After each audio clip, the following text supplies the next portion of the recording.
Q50 values really are crashing. Oh my God. It wasn't just 8 or 9 months ago I was telling you guys to sell your Q50s at that point because you're going to get the biggest possible return. Prices were still relatively high, not as high as they were during COVID, of course, but they were still pretty good. And I had a feeling that the prices were really going to come down dramatically, and they sure have. Holy cow. In a short video recently, I gave you a rundown of what Q50s, particularly the 3.7s, are going for these days, and it's a little painful to see. Obviously, prices vary from state to state, location to location, and they certainly depend a little bit on mileage and overall condition of the vehicle.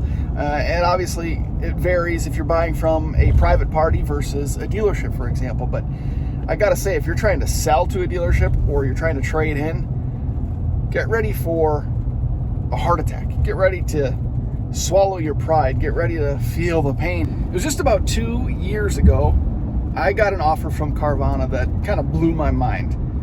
$20,500. They offered me $20,500 for my 2015 Infiniti Q50 with 76,000 miles on it. I was really surprised, and I was very, very tempted. Now, I didn't sell to Carvana because I wasn't so sure about how they operated. There was some things going around about the company that I maybe didn't necessarily want to take a risk on. But shortly after that, a few months later, I ended up selling the Q50 to a dealership for $19,000, which I still thought was great, especially considering the fact that I bought that car in 2018 with 29,000 miles on it for $20,000. I think it was listed at $19,995, and I spent just over $21,000, something like that, out the door for that thing. So essentially, I drove that car for free for 4 years. Well, earlier last week, I got a notification from Carvana saying they still wanted to buy my Q50. I thought it was odd because obviously the car's been sold, but they still had the VIN number and all of the information from the Q50. We estimated the mileage to be around 90,000 miles now at this point. And what do you think the offer was?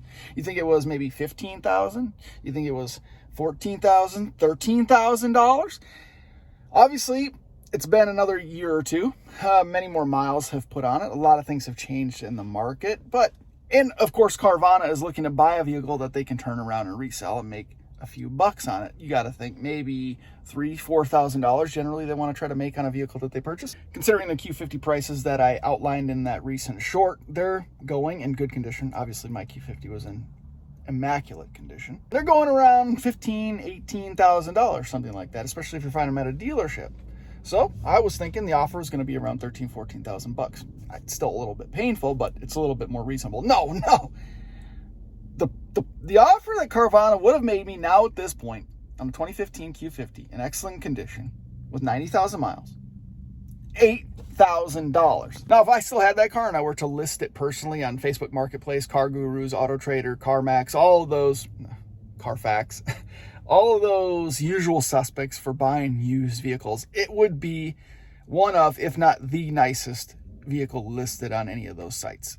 Super, you guys saw it. If you've been following along, you saw the condition of that car and the upgrades that it had. It is, well, obviously upgrades don't add value, but the car is worth a good amount of money. I would have listed it personally probably $17,500, something like that. Tried to get $16,500 or $17,000 for it.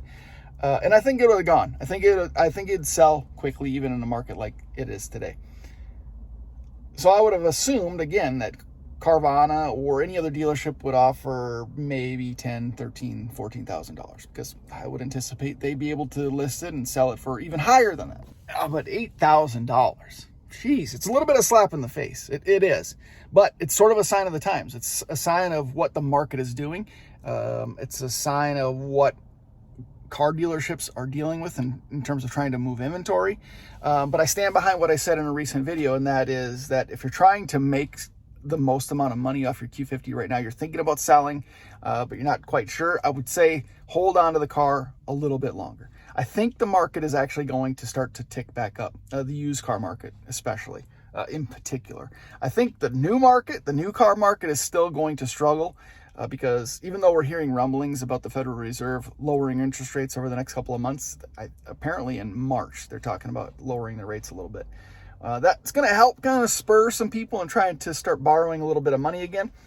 But I think the new car market is still going to struggle a bit. Prices are still overly inflated. Dealerships are despite having a ton of inventory and trying to make some deals, they're really not coming down on their pricing all that much from what I've seen. So I think they're going to struggle, and I think that's going to continue pushing people to the used car market because, again, they're willing to take out a little bit of a loan at a higher interest rate because it is what it is, and people need vehicles.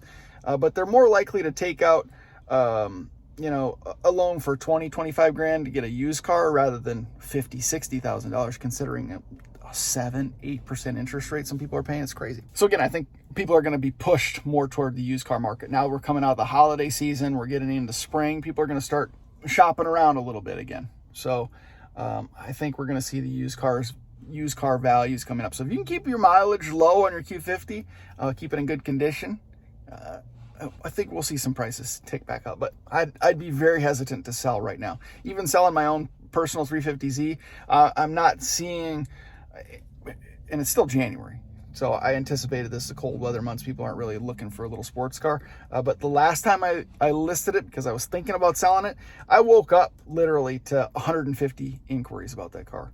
Now, having it listed for about 72 hours, something like that, 3 or 4 days, I got maybe 20 inquiries. If you guys are looking to buy a 350Z, I got a nice one ready. But I'm not in too much of a hurry to sell it, and I certainly wouldn't just let my Q50 go for, the first offer that came through. I think things are going to start to tick back up a little bit for the used car market, especially for some of these kind of specialty vehicles that younger folks are starting to get interested in. But right now, the numbers for the Q50 are not good. Woo! Not good at all. Let me know what your guys' thoughts are in the comments below. You holding on to your Q? You selling it? You looking to buy one? What's up? Let me know in the comments below. I get to every single comment as quickly as I possibly can. I appreciate you guys following along. We got more stuff coming for the channel. I've been away a little bit. We've been working on the other channel a little bit, but I got some stuff in the works. And, like I said, trying to sell the 350Z. And if that's happening, you got to think that something else is happening as well. That's all I'm going to say right now. I don't want to jinx it, but I hope you guys will follow along. Subscribe if you haven't already. Appreciate it very much. See you in the next one.